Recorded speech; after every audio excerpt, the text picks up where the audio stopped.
오늘의 말씀은 디모데전서 1장 12절부터 20절까지 말씀입니다. 나를 능하게 하신 그리스도 예수 우리 주께 내가 감사함은 나를 충성되이 여겨 내게 직분을 맡기심이니 내가 전에는 비방자요 박해자요 폭행자였으나 도리어 긍휼을 입은 것은 내가 믿지 아니할 때에 알지 못하고 행하였음이라. 우리 주의 은혜가 그리스도 예수 안에 있는 믿음과 사랑과 함께 넘치도록 풍성하였도다. 미쁘다. 모든 사람이 받을 만한 이 말이요. 그리스도 예수께서 죄인을 구원하시려고 세상에 임하셨다 하였도다. 죄인 중에 내가 괴순이라. 그러나 내가 긍휼을 입은 까닭은 예수 그리스도께서 내게 먼저 일체 오래 참으심을 보이사 후에 주를 믿어 영생 얻는 자들에게 본이 되게 하려 하심이라. 영원하신 왕 곧 썩지 아니하고 보이지 아니하고 홀로 하나이신 하나님께 존귀와 영광이 영원 무궁하도록 있을지어다. 아멘. 아들 디모데야, 내가 내게 이 교훈으로서 명하노니 전에 너를 지도한 예언을 따라 그것으로 선한 싸움을 싸우며 믿음과 착한 양심을 가지라. 어떤 이들은 이 양심을 버렸고 그 믿음에 관하여는 파선하였느니라.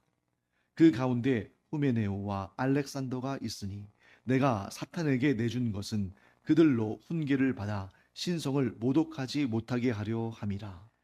근데 이제 본격적으로 바울이 디모데에게 전하는 메시지를 전하죠. 자, 우리가 어제 보았던 1절부터 11절까지는 이제 이 편지의 인사 또 뭐 이런 그 어떤 소개 이런 내용이었다면 이제 오늘부터는 이제 본격적으로 어떤 내용을 전하고자 하는 내용을 말하고 있습니다.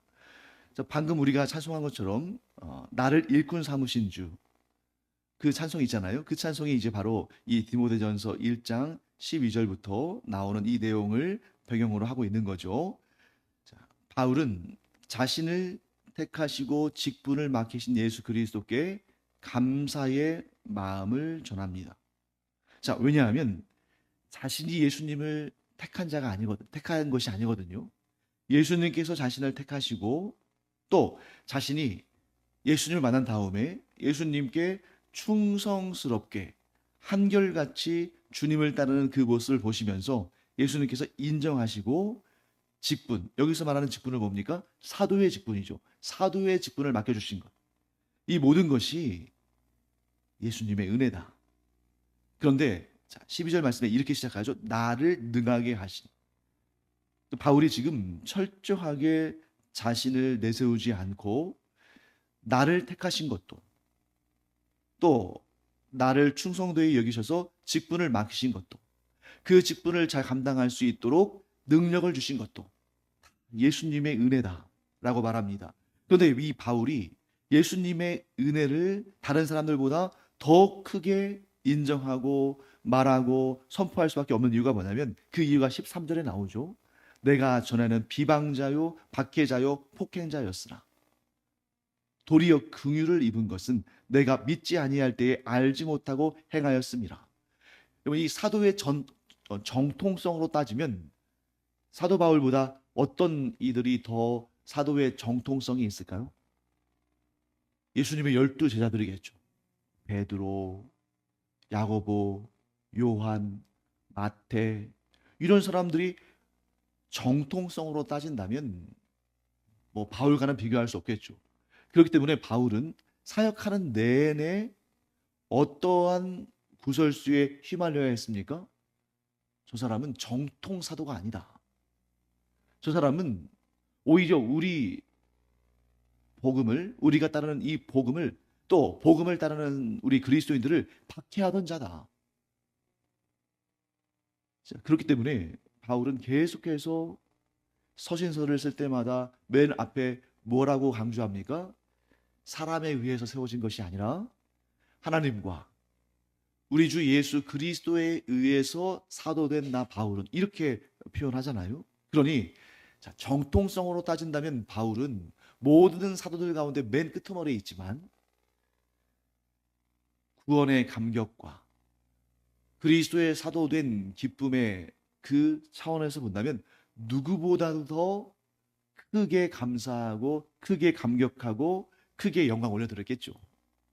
그 내용을 우리가 이 바울의 글들을 읽을 때마다 느끼죠. 자, 그러니까 이제 바울은 그 은혜, 그 감격이 차고 넘치니까 다른 이들도 그 구원의 감격, 정말 비방자요, 박해자요, 폭행자인 자까지도 은혜로 구원하시는 그 주님의 그 놀라운 사랑과 은혜에 대한 이 감격을, 자신이 누리고 있는 이 감격을 다른 이들도 누리고 다른 이들도 체험하기를 너무나 원하는 거죠. 그래서 14절 말씀에 이렇게 말합니다. 우리 주의 은혜가 그리스도 예수 안에 있는 믿음과 사랑과 함께 넘치도록 풍성하였도다. 자, 그리고 여러분, 이제 바울이 편지를 쓸 때 보면 막 중간중간에 막 그 감격이 막 차고 넘쳐가지고 어떤 얘기를 하다가 중간에 갑자기 또 찬송하고 갑자기 아멘하고 그럴 때가 있어요. 그걸 우리가 보통 송영이라고 하는데 17절 말씀도 볼까요? 갑자기 쭉 디모데에게 막 이런 얘기 저런 얘기 하다가 17절 우리 함께 읽어보겠습니다. 영원하신 왕 곧 썩지 아니하고 보이지 아니하고 홀로 하나이신 하나님께 존귀와 영광이 영원 무궁하도록 있을지어다. 아멘. 이렇게 말하죠. 그럼 보통 이제 이런 내용이 나오면 딱 끝나버리는 거잖아요. 딱 이렇게 하고 매듭 짓는데 그 다음에 또 막 얘기를 해요. 그럼 뭘 의미하냐면 이 바울이 얻은 이 구원의 감격과 자기를 사도의 직분으로 섬길 수 있도록 은혜 주시고 그 직분을 잘 감당할 수 있도록 능력을 주신 하나님과 그의 아들 예수 그리스도께 너무 감사하고 기뻐하고 그런 은혜가 충만한 감격이 차고 넘치다 보니까 막 이렇게 중간중간에 자기의 그 감정과 자기의 그 감격을 이기지 못해서 이렇게 송영을 하는 내용들을 보게 됩니다. 이게 바로 바울의 특유의 문체죠. 자, 그러면 여러분 우리의 차원으로 와볼까요? 바울이 그런 특별한 체험, 다메섹에 있는 그리스도인들을 박해하러 가다가 부활하신 예수님을 만난 그런 특별한 감격을 경험했기 때문에 이런 감사의 고백을 하는데, 그러면 그런 감사와 찬양의 고백은 바울과 같은 특별한 체험을 한 사람에게만 주어지는 것일까요? 아니죠. 사람마다 예수님을 만나고 하나님을 섬기게 된 계기는 다 다르지만 하나님을 섬기고 예수 그리스도를 따르는 그 놀라운 은혜는 동일한 것입니다. 그 바울이 우리보다 더 특별하게 하나님의 부르심을 받고 더 특별한 사명을 받고 더 특별한 능력을 받은 것은 분명하지만 받은 복음 자체는, 그 구원의 은총 자체는 동일하다. 차이가 없다. 그리고 우리가 이 바울처럼 특별한 체험을 하지 않았어도 복음을 듣고 그 복음의 믿음으로 반응했다면 바울이 얻은 은혜나 똑같은 은혜를 얻는 겁니다. 근데 어쩌면 한편으로는 우리가 또 감사해야 할 부분이 있어요. 왜냐하면 바울은, 자 13절 말씀해 보시면 바울은 뭐라고 고백합니까? 내가 비방자요, 박해자요, 폭행자였다. 여기서 폭행자라는 것은 뭡니까? 그냥 은유적인, 상징적인 의미가 아니라 진짜 폭행을 했잖아요. 근데 우리는 바울만큼의 그 특별한 체험을 하지 못했지만 그래도 바울만큼 비방하거나 박해하거나 폭행하지도 않았잖아요. 그러니까 주어진, 사람마다 주어진 환경이 다르고 부르심의 자리는 다릅니다. 하지만 그렇게 해서 부르신 모든 사람에게는 하나님께서 동일한 은혜를 주십니다. 그래서 그 내용을 한번 볼까요? 15절 말씀. 미쁘다 모든 사람이 받을 만한 이 말이요. 여러분, 미쁘다. 자, 미쁘다라는 말은 요즘에 여러분들 사용합니까? 사용하지 않습니까? 사용하지 않죠. 우리가 보통 일상생활 할 때 만약에 미쁘다 이런 말 하면은 이 사람이 무슨 조선시대 때 온 사람, 조선시대에서 뭐 시간을 거슬러서 온 사람인가 하고 그렇게 사람들이 웃을 거예요. 자, 여러분들이 미쁘다 이런 말은 심지어 뭐 사극에서도 잘 나오지 않지 않습니까? 이 미쁘다라는 말은 오늘날로 말하면, 그나마 오늘날 쓰는 말로 말하면 믿었다, 믿음직스럽다. 헬라어로는 피스토스예요. 이 피스토스라는 말에서 믿음이라는 말이 나오는데, 그러니까 이 믿부다라는 말은 뭐냐면 정말 누구나 믿을 만한 말이다. 신실한 말이다. 확신하는 말이다. 진실한 말이다. 변함이 없는 말이다. 이런 내용이죠. 자, 이 말이 뭐냐? 그리스도 예수께서 죄인을 구원하시려고 세상에 임하셨다 하였도다. 자, 이 말씀이 이 바울의 세계관을 완전히 뒤바꿨습니다. 왜 뒤바꿨냐면 여러분, 바울은 원래 신분이 어떤 사람이었어요? 바리새인이었죠. 바리새인들은 누구보다도 어떤 확신에 거했냐면 메시아가 오실 거라는 확신을 가지고 있었습니다. 그런데 메시아가 오신다는 것은 바리새인들, 즉 오늘날로 따진다면 유대교인들이나 우리 기독교인들이나 메시아에 대한 확신은 동일해요. 그런데 문제는 뭐냐면 유대인들의 메시아관은 기독교의 메시아관과 다릅니다. 자, 기독교의 메시아관은 예수님의 선포로부터 비롯됐죠. 예수님께서 뭐라고 선포하셨습니까? 이 땅에 오셔서 제일 먼저 회개하라. 천국이 가까웠느니라. 자, 회개한다는 것은 뭘 의미합니까? 죄가 있다는 걸 의미하잖아요. 그래서 예수님께서 계속 반복적으로 이 바리새인들이 예수님을 공격할 때 당신이 왜 죄인들과 함께 식사하고 당신이 왜 이방인들과 함께 교제하느냐 라고 예수님을 비방할 때 예수님께서 뭐라고 하십니까? 나는 의인을 부르러 온 것이 아니라 죄인을 부르러 왔다. 이렇게 말씀하셔요. 반면에 바리새인들은 어떤 메시아관을 가지고 있었냐면 메시아는 의인들을 구원하기 위해서 오신다고 그렇게 생각했어요. 그래서 이 바리새인들은 메시아가 오실 때에 자신들이 의인들로 드러나기 위해서 율법을 지키고 할례를 받고 누구보다도 더 열심히 그런 하나님 말씀을 공부하고 외우고 가르쳤습니다. 뭐 하려고 그런 거예요? 죄를 용서받으려고 그런 것이 아니라 자신이 메시아의 택함을 받는 의로운 자가 되기 위해서 그런 거예요. 자, 차이를 아시겠죠? 유대교인들은 지금도 그럽니다. 왜 율법을 지키겠어요? 의롭다 여김을 받으려고 하는 거죠. 율법을 지키는 행위로 말미암아 의롭다함을 받아서 메시아가 오실 때에 구원을 받으려고. 반면에 기독교의 복음은 예수 그리스도에 의해서 이렇게 선포됐습니다. 의인을 찾으러 온 것이 아니라 죄인을 찾으러 왔다. 왜? 의인은 아무도 없다. 그러므로 죄인을 구원하기 위해서 온 나를 영접한 자마다 구원을 얻게 된다 라고 말씀하시는 것입니다.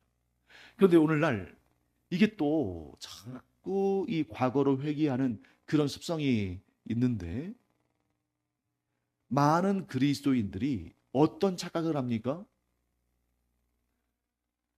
구원받은 자가 그 구원에 대한 감격과 자기의 그리스도인의 신분으로 인해서 선을 행하고 의를 행하고 하나님 앞에 기쁘심이 되는 건데 요거를 자꾸 이 초대교회의 이 이단들 또 이 유대교인들처럼 바꿉니다. 어떻게 바꿔요? 자꾸 자기의 의를 내세우려고 한다는 거죠. 자기의 의를 내세우려 하는 자는 구원의 복음에 합당하지 않다. 그럼 누가 구원의 복음에 합당한 자입니까? 자기는 의가 없으니 오직 모든 의를 이루시는 예수 그리스도께로 나아가는 자. 나는 의가 없지만 주님의 의로 내가 구원을 얻습니다라고 고백하는 자가 진실로 복음에 합당한 구원받을 하나님의 자녀들이다 하는 것을 우리가 보게 되는 것입니다. 성경은 장과 절로 구분되어 있죠. 그런데 여러분, 성경이 원래 쓰일 때는 장과 절의 구분이 없었습니다. 자, 디모데 전서도 그냥 여러분 한번 생각해 보세요. 여러분들이 누군가에게 편지를 쓸 때 거기에다가 장, 절 구분해서 씁니까? 아니잖아요. 편지는 그냥 처음부터 끝까지 쭉 쓰는 거죠. 그런데 후대에 가서 학자들이 이런 내용별로 또 너무 길면 그걸 읽고 연구하고 또 뭐 설교가 가르칠 때 힘드니까 이렇게 나눴어요. 분량을 좀 나눠가지고 이렇게 큰 단위로 장을 나누고 또 그 안에서 의미별로 단락별로 또 구절들을 나누고 했는데 그렇기 때문에 우리가 뭘 알아야 됩니까? 성경은 원래 통으로 되어 있는 것이지 이렇게 장절로 구분되어 있지 않다. 근데 그 학자들의 그 노력과 사역으로 오늘날 우리가 이렇게 장절로 구분되어 있는 편리한 그런 방식으로 성경을 보죠. 만약에 여러분 장절 구분이 안 되어 있다면 예를 들면 우리가 참 은혜 받는 그런 구절들이 있잖아요. 그거 어떻게 외우겠어요? 그런데 장절로 구분되어 있으니까 우리가 뭐 디모데전서 1장 12절 또 뭐 로마서 13장 13절 이런 식으로 내가 참 은혜 받고 마음에 새기고 외우고 그래서 언제든지 끄집어내서 또 힘을 얻고 또 은혜를 얻는 그런 내용들을 우리가 암송도 할 수 있고 또 찾아볼 수도 있죠. 제가 이 얘기를 왜 드리냐면 그런데 이게 학자들의 작업이기 때문에 때로는 좀 맞지 않는 거나 아니면 이렇게 하면 더 좋겠다 싶을 때도 있다는 거죠. 저는 그 부분이 어디냐면 15절입니다. 자, 15절 함께 읽어볼까요? 미쁘다 모든 사람이 받을 만한 이 말이요 그리스도 예수께서 죄인을 구원하시려고 세상에 임하셨다 하였도다. 죄인 중에 내가 괴순이라. 뭐 이상하지 않아요? 어색하지 않습니까? 어디가 어색해요? 죄인 중에 내가 괴순이라. 이 말씀을 요 앞에다 붙이는 게 맞을까? 예수께서 죄인을 구원하시려고 세상에 임하셨다 하였도다. 딱 끝내는 게 낫잖아요. 그리고 죄인 중에 내가 괴순이라는 사실을 16절에 가서 붙는 것이 문맥상 더 맞습니다. 자, 한번 그렇게 붙여볼까요? 죄인 중에 내가 괴순이라. 그러나 내가 긍휼을 입은 까닭은 이렇게 하는 게 훨씬 자연스럽지 않을까요? 앞에서는 그리스도의 복음에 대해서 얘기하고 16절에 와서 그런데 내가 죄인 중에 괴수였는데 그러나 내가 긍휼을 입은 까닭은 예수 그리스도께서 내게 먼저 일체 오래 참으심을 보이사 후에 주를 믿어 영생 얻는 자들에게 본이 되게 하려 하심이라. 이렇게 이어지는 게 맞다는 거죠. 그래서 그렇게 우리가 구분한다면 16절은 3단의 구성이 됩니다. 어떻게 해요? 첫째, 죄인 중에 내가 괴순이라. 여러분 여기에서 괴수라는 말을 들으면 막 괴물이 연상되고 되게 막 무섭게 느껴지잖아요. 근데 그것은 아마 이 구절을 번역할 때 이렇게 가장 무섭게 번역한 번역을 꼽으라면 이 개역 개정 우리 한글 성경일 거예요. 원래 이 괴수라고 번역된 이 부분에 헬라어 단어는 괴수라는 의미를 가질 수도 있지만 사실은 조금 더 가벼운 의미입니다. 그래서 이 괴수라고 번역한 이 부분의 헬라어 단어는 프로토스예요. 프로토스. 우리가 보통 지금 이제 전문적인 용어로 프로토타입이라는 말이 있습니다. 이 프로토타입은 뭐냐면 어떤 연구팀에서 뭐 예를 들어서 자동차를 개발한다 했을 때 자동차를 본격적으로 출시하기 전에 이 차가 어떤 모양이고 어떤 기능을 갖고 한 것에 대해서 설명하기 위해서 미리 만들어 놓는 그런 선행 모델. 첫 번째로 만드는 그러한 모델 이런 것들을 프로토타입이라고 말해요. 거기 나오는 프로토가 이제 여기 나오는 프로토스에서 나왔죠. 그래서 프로토스는 어떤 뜻이냐면 맨 먼저, 으뜸이 되는, 가장 앞서는 이런 의미를 가지고 있어요. 그러니까 뭐냐면 죄인들 중에 내가 맨 앞에 있는 사람이다. 내가 죄인들 중에 맨 앞서 있는 사람인데 그러나 두 번째 내용이죠. 내가 긍휼을 입은 까닭은 예수 그리스도께서 내게 먼저 일체 오래 참으심을 보이사 여기까지예요. 그러니까 내가 죄인들 중에 제일 앞장서 있는 사람인데 내가 누구보다 복음을 핍박하고 복음을 방해하고 복음을 믿는 자들을 핍박하고 예수 그리스도를 대적한 자였는데 이게 첫 번째 내용입니다. 그러나 내가 예수 그리스도께로부터 긍휼을 얻은 것은 예수님께서 나를 참아주시고 나를 사랑하셨기 때문이다. 근데 거기서 끝나지 않아요. 그 다음에 세 번째, 그렇게 하신 이유는 후에 주를 믿어 영생 얻는 자들에게 본이 되게 하십니다. 자, 본이 된다. 이게 뭐예요? 이게 프로토타입이잖아요. 프로토타입이 먼저 만들어진 다음에 그것을 따라서 그 뒤에 있는 모델들이 나오는 것처럼 나는 죄인들 중에 가장 대표자였는데 예수님께서 나를 오래 참으시고 나를 불쌍히 여기시고 나를 구원하셨다. 그런데 그 목적은 나를 프로토타입을 삼아서 나를 모델 삼아서 내 뒤에 계속해서 나와 같이 은혜로 구원받는 자들을 세우시기 위해서 나를 부르신 것이다. 자, 이런 3단의 논리로 구성되는 것입니다. 자, 그런 차원에서 본다면 15절 맨 뒤에 있는 죄인 중에 내가 괴순이라 하는 것을 16절로 좀 이렇게 옮겨서 3단 구성으로 하는 게 논리적으로 훨씬 더 적합할 거라고 봅니다. 다음에 또 기회가 있으면 그렇게 할 수도 있겠죠. 네, 바울이 이렇게 주장하는 것입니다.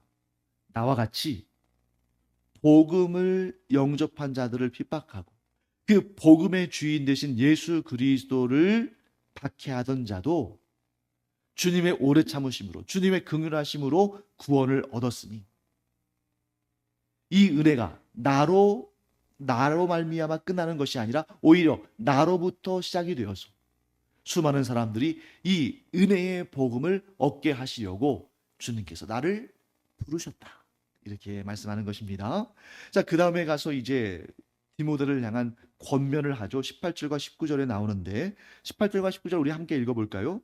아들 디모데야, 내가 내게 이 교훈으로서 명하노니 전에 너를 지도한 예언을 따라 그것으로 선한 싸움을 싸우며 믿음과 착한 양심을 가지라. 어떤 이들은 이 양심을 버렸고 그 믿음에 관하여는 파선하였느니라.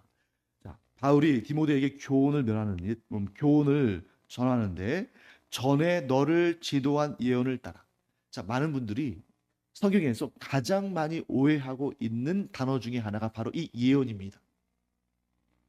보통 예언하면 많은 사람들이 미래의 일을 얘기해 주는 거. 마치 막 점장이들이 복채를 받고 미래에 어떤 일들이 있을 것이다. 어떻게 하라 막 이렇게 얘기하는 그런 것을 예언으로 여기는데 물론 그런 것처럼 미래에 대한 이야기를 하는 것도 예언입니다만 그것은 예언의 범주 속에 아주 지극히 일부에 불과해요. 원래 예언의 의미는 어떤 것이냐면 하나님의 뜻을 말해주는 것입니다. 즉 예언의 은사를 받았다는 것은 미래를 점친다 이런 뜻이 아니에요. 미래를 아무리 잘 알면 뭐합니까? 거기에 담겨있는 하나님의 뜻을 알지 못한다면. 그런데 미래에 대해서 구체적으로 알지 못한다 할지라도 그 모든 미래에 대해 담겨있는 하나님의 뜻을 안다면 다 아는 거나 마찬가지 아니에요. 그래서 여기에서 바울이 너를 지도한 예언을 따라 그것으로 선한 싸움을 싸우며, 이 말씀은 뭐냐면 내가 너에게 알려준 그 하나님의 말씀, 내가 너에게 전해준 그 하나님의 말씀과 그 교훈을 따라서 세상을 살아가면서 선한 싸움을 싸워라. 자, 그러면 그 선한 싸움이 뭐냐? 19절에 나오죠. 믿음과 착한 양심을 가지라. 여러분, 너무나 단순하게 보이지 않습니까? 뭔가 이 선한 싸움을 싸울 때 뭔가 막 대단한 말씀이 주어지고 대단한 사명이 주어질 것 같은데 바울은 뭐라고 말합니까? 너를 향해서 주어진 예언, 곧 너에게 주어진 그 선한 싸움을 위한 그 목적 무엇냐? 믿음과 착한 양심을 갖는 것. 사랑하는 성도 여러분, 이 두 가지가 모든 것입니다. 하나님의 말씀을 믿는 것, 하나님의 구원 계획을 믿는 것, 그리고 이 세상을 살면서 하나님께 주신 그 착한 양심을 가지고 이 세상에서 하나님의 뜻대로 사는 것, 순종하며 사는 것, 이것 외에 더 필요한 게 뭐가 있어요? 이 두 가지만 지킨다면 훌륭한 목회자도 되고 훌륭한 성도도 되고 그 각자의 삶의 영역에서 훌륭한 하나님의 일꾼이 되는 것입니다. 문제는 이 두 가지를 지키지 않았기 때문에 문제인 거죠. 우리가 믿음을 지키고 착한 양심을 가지고 살아간다면 너무나 당연한 일인데 그것으로 말미암아 하나님께서 영광 받으시고 우리에게 큰 은혜와 복과 상을 주신다. 여러분, 우리가 다 알고 있고 이미 하고 있는 일들 아닙니까? 여러분과 제가 하나님과 그리스도의 복음과 성령님의 인도하심 믿잖아요. 우리가 믿지 않는다면 이 아침에 이곳에서 이렇게 예배할 일도 없겠죠. 우리 믿음이 있습니다. 그리고 우리가 완벽하지는 못하지만 하나님의 말씀대로 순종하려고, 착하게 살려고, 선한 양심을 가지려고 애쓰잖아요. 이거 계속 이거 외에 하나님께 더 큰 상을 받을 게 없다는 거죠.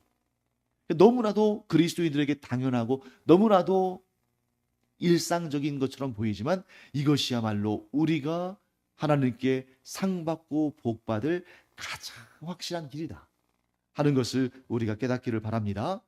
그런데 목사님, 그 정도는 다 하지 않나요? 아닙니다. 그것을 하는 것이 모든 사람들이 다 하는 것이 아니라는 것을 19절에서 말씀하죠. 어떤 이들은 이 양심을 버렸고 그 믿음에 관하여는 파선하였느니라. 어떻게 했다는 거예요? 양심을 버렸다. 하나님께서 주시는 그 선한 양심을 가지고 살아야 되는데 그 양심을 따르지 않아요. 또 믿음, 하나님만을 섬기는 그 믿음을 버렸어요. 이런 사람이 있다는 겁니다. 그리고 구체적으로 예를 들죠. 20절 말씀 보시면 그 가운데 누가 있다는 겁니까? 후메네오와 알렉산더가 있다. 여러분, 이 후메네오와 알렉산더, 이 이름 여러분들에게 익숙합니까? 익숙하지 않습니까? 익숙하지 않죠. 물론 알렉산더라는 이름은 너무 이 당시에 흔한 이름이었죠.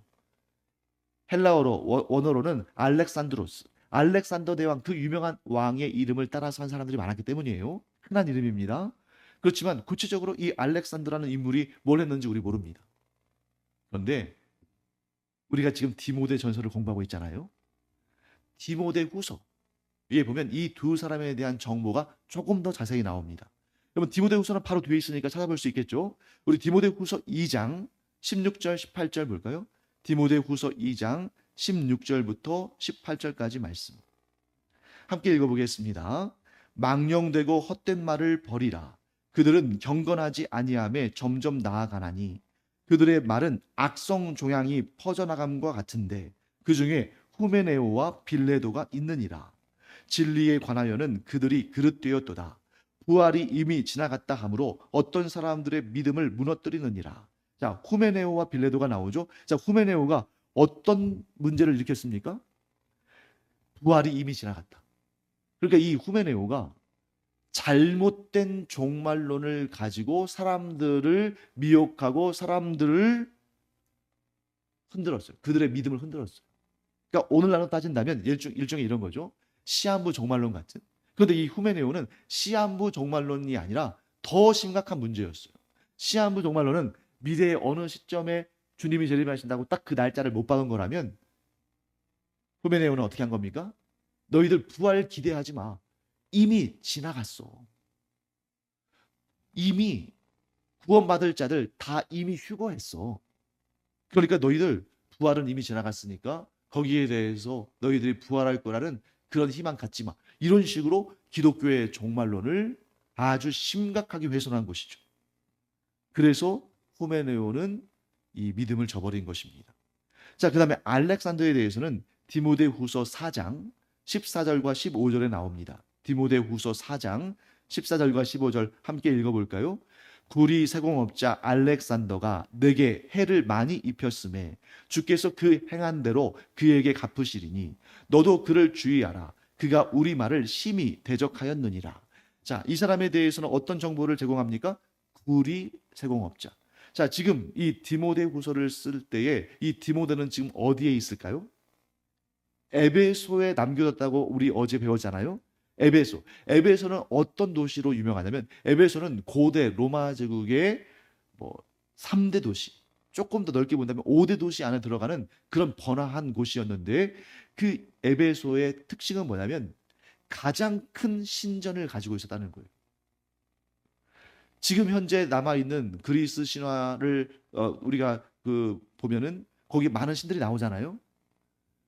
페르메논 신전, 그리스 아테네에 있는 가장 큰 현존하는 신전, 그것보다 4배 이상 컸다고 되어 있습니다. 그리고 거기에서 섬기는 신은 뭐였냐면 아데미 여신이었어요. 이 구리 세공업자라는 것은 딱 어떤 느낌이 옵니까? 구리, 이런 금속을 가지고 아데미 신상을 만들어서 팔던 사람이죠.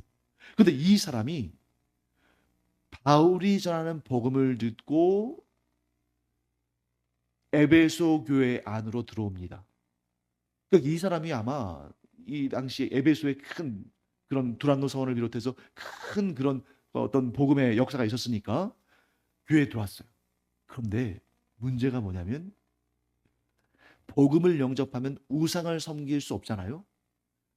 우상을 섬기지 못하면 당연히 우상을 만들 수도 없겠죠. 그러니까 이 경제적으로 아주 심각한 타격을 입었을 겁니다. 그러면서 돈을 사랑함으로 말미암아 믿음을 버리고 오히려 이전보다 더 극심하게 바울을 대적하고 바울에게 해를 입히는 일에 앞장을 섰을 거라고 추측할 수 있죠. 그래서 어떻게 하냐면 바울이 오늘 본문 다시 디모데전서 1장 20절로 돌아와 보겠습니다. 디모데전서 1장 20절을 보면 이런 내용이 나와 있습니다. 그 가운데 후메네오와 알렉산더가 있으니 내가 사탄에게 내준 것은 그들로 훈계를 받아 신성을 모독하지 못하게 하려 함이라. 여러분 굉장히 이런 표현들 보면 좀 이게 무슨 뜻인지 정말 바울이 이런 사람들을 사탄에게 내주었을까? 이런 생각하게 되는데 이건 상징적인 의미죠. 아마도 내가 그들을 사탄에게 내줬다. 이 표현은 이걸 말하는 걸 거예요. 출교를 시켰다. 그들로 하여금 교회로부터 징계를 받게 했다. 출교하거나 혹은 성찬을 금지시키거나 혹은 예배에 참여하지 못하도록 일정 기간 이러한 권직을 했다는 것을 이렇게 표현하는 거죠. 왜? 그 목적이 뒤에 나오잖아요. 그들로 훈계를 받아 신성을 모독하지 못하게 하려 합니다.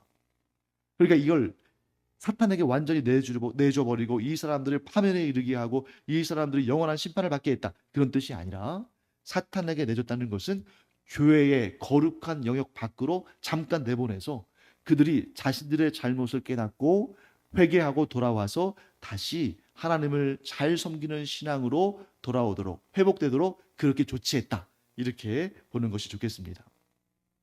자, 오늘 말씀을 좀 마무리하겠습니다. 사랑하는 성도 여러분, 우리가 가장 기본적인 두 가지, 믿음을 지키고 하나님께서 명하신 그 착한 양심을 따라 살아가면 결코 사탄에게 내준 바 되지 않는 영원토록 그 구원의 복락을 누리는 하나님의 사람들, 하나님의 자녀들로 그 자리를 굳건히 지킬 것입니다. 하지만 믿음을 저버리고 착한 양심에 반해서 그대로 살지 아니하고 자기의 욕심에 끌려서 악을 행하면 사탄의 소유가 되는 것처럼 그렇게 우리가 선한 양심을 지키고 무엇보다 믿음을 지킴으로 말미암아 하나님의 구원의 은총으로부터 벗어나는 일이 없는 그러한 복된 삶을 사는 우리가 되기를 간절히 축원합니다. 기도하겠습니다. 하나님, 저희가 후메네오와 알렉산더와 같은 길을 걷지 아니하고 사도 바울과 같이 또 믿음을 지키고 착한 양심을 지켜 살았던 그 수많은 성도들과 같이 이 구원의 은혜를 영원토록 누리는 주님의 귀한 믿음의 사람들 되게 하여 주시옵소서. 감사드리며 예수님의 이름으로 축복하며 기도합니다. 아멘.